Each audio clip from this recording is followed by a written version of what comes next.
وسهلا بكم في استضافتكم الطيبة من أهل تونس، مش غريب عليكم. والحمد لله الأجواء كلها كويسة والاستقبال كان ممتاز.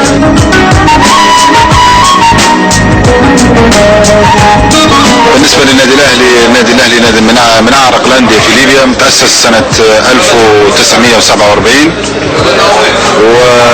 وله تاريخ حافل من البطولات والأمجاد والمشاركات الدولية، ولكن انقطع النادي الأهلي منذ فترة عن المشاركات الدولية، وها هو يعود هذا العام إن شاء الله بعد فترة من انقطاع المشاركات الأفريقية والدولية.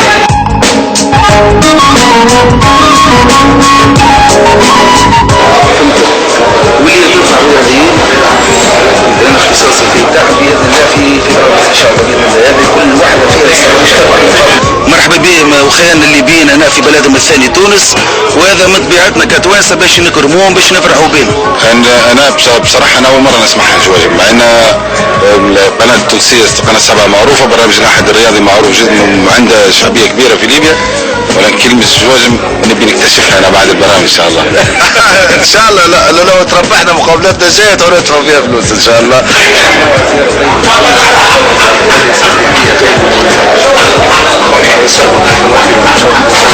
احنا جينا مع المنتخب مع سي فوزي ونينا نعرفوا، لكن الصفاقس هذه اول مره.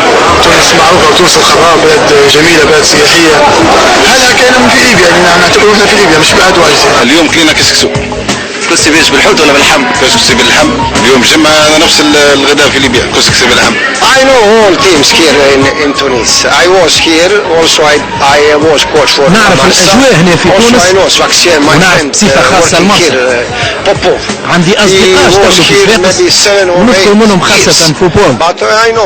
نعرف النجم الساحلي، المرسى بالطبيعة، النادي الافريقي، الملعب التونسي والترجي اللي هو فريق كبير، كما النادي الصفاقسي زاد فريق كبير. Club Africain, Stade Tunisien, Esperança was the best team.